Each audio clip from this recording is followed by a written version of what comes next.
안녕하십니까. 저는 강입니다. 요즘 러시아가 우크라이나를 쳐들어가서 세상을 어지럽히고 있는데요. 러시아군을 돕는 체첸과 시리아 등의 용병이 있다죠.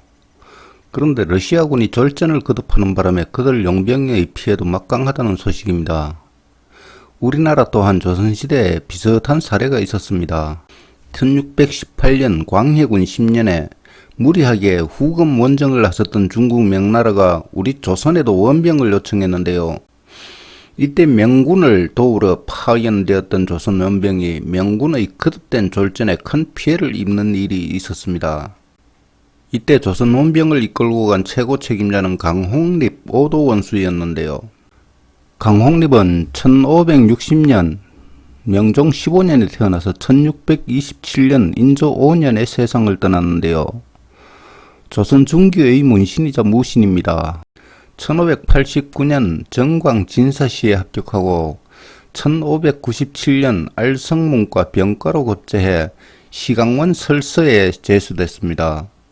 이듬해 홍문관 교리와 수찬 후보로 홍문록에 이름이 올라서나 홍문관에 들어가지 못하고 예문관 검열 겸 세자시강원 사서에 임명됐습니다. 공조정랑, 외조자랑, 사헌부 지평 등을 역임하고 1602년 사헌부 장령에 제수됐습니다. 통문대부 행성균관 사회 지재교 겸 춘추관 편수관 한학교수로 선대실록 신권 편찬에 참여하기도 했습니다. 한성부 우윤, 순검사 등을 역임했고 1618년 진영군에 봉해졌는데요. 이해에 만주족 후금이 요동을 차지하자 명나라 황제는 후금 정부를 결정하고 조선에 원병을 청했습니다. 1580년에 일어난 만주족 누르하치 세력은 1589년 건주 여진을 통일하고 후금을 세웠습니다.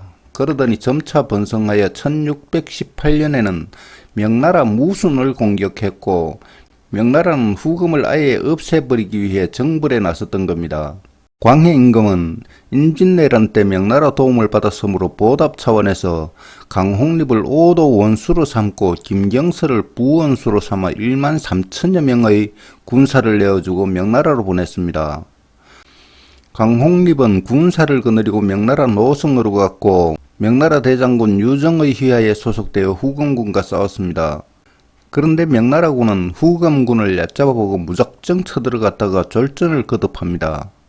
강홍립이 거느린 조선 원병도 심화 전투에서 좌영장 김응하가 전사하는 등 큰 피해를 입었는데요. 강홍립은 부차 전투에서 명나라의 패색이 짙어지자 병사를 아끼고 실리를 챙기기 위한 결단으로 후금군에 투항하기로 결정했습니다.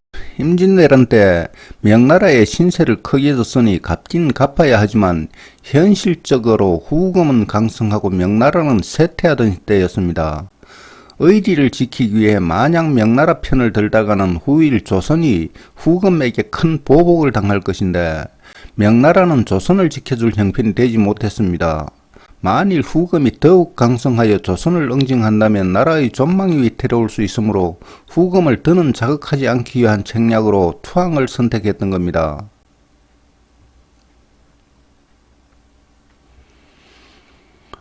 후일 강홍립은 이 일로 인해 조선 대관들로부터 탄핵을 받게 되는데요.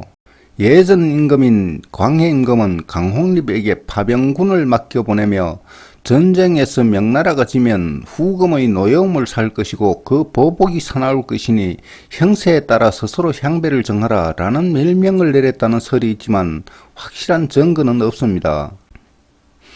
그렇지만 광해 임금이 강홍립에게 향배에 따른 결정 정권을 위임했을 가능성은 매우 높은 것이 사실입니다. 도원수 강홍립은 명나라에 파견된 직후부터 수시로 임금께 치계를 올려서 돌아가는 전투 상황을 세세히 보고했거든요. 그런데 광해 임금은 명나라가 이길 가능성이 없다는 강홍립의 보고를 받고도 명나라가 지더라도 후금에 투항하지 말라는 지시를 따로 내리지 않았습니다. 그것은 투항 여부를 도원수의 판단에 맡긴다는 뜻으로 해석될 수 있고, 따라서 광해 임금의 속뜻을 읽은 강홍립이 국익을 위한 선택으로 투항을 결정했을 가능성을 말해주는 것입니다. 그 희화의 장수와 참모들이 투항에 반대하지 않은 것도 그것을 뒷받침합니다. 그렇기에 광해임금이 강홍립에게 어떤恩지를 주어서 보냈다라는 주장이 대두된 것입니다. 조선군이 후금에 투항했던 그 이듬해에 금나라군의 포로가 되었던 조선의 병사들은 모두 풀려나 본국으로 돌아왔습니다. 그러나 강홍립과 김경서 등 장수들은 후금에 계속 억류됐고 1627년 정묘호란 때에야 조선을 침범한 후금군과 함께 들어올 수 있었는데요. 갈 때는 광해임금 시대였지만 올 때는 인조임금 시대였던 겁니다. 강홍립은 정묘호란 때 후금과의 화해에도 결정적 역할을 했습니다. 그러나 대간들은 강홍립을 역신으로 몰아서 결국 삭탈관작했는데요. 강홍립이 과거 명나라에 파병됐을 때 후금에 투항하는 바람에 명나라가 전쟁에서 이기지 못했고 그로 인해 후금이 강성하여 조선을 넘보게 되었으며 후금이 쳐들어오자 후금과 조선의 화해에 앞장서서 적국을 이롭게 하였다는 이유였습니다. 물론 강홍립이 명나라를 위해 병사들을 희생시키며 열심히 싸우고 그래서 명나라가 이겼다면 후금이 그토록 강성해져서 조선까지 침범하는 정묘호란은 일어나지 않았을지도 모릅니다. 그렇지만 후금의 정벌에 나선 명나라군이 열심히 싸우지 않는데 남의 나라 전쟁에 파병된 우리 조선의 병사가 굳이 목숨 걸고 싸워야 했을까요?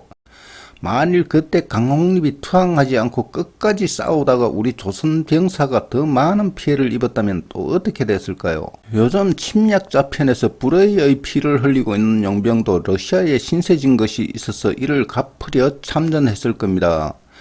그런 의미에서 강홍립의 선택은 시사하는 바가 크다고 하겠습니다. 강홍립은 본국으로 돌아와 삭탈관작된 1627년 7월 병으로 세상을 떠났고 후에 관작이 복권됐습니다.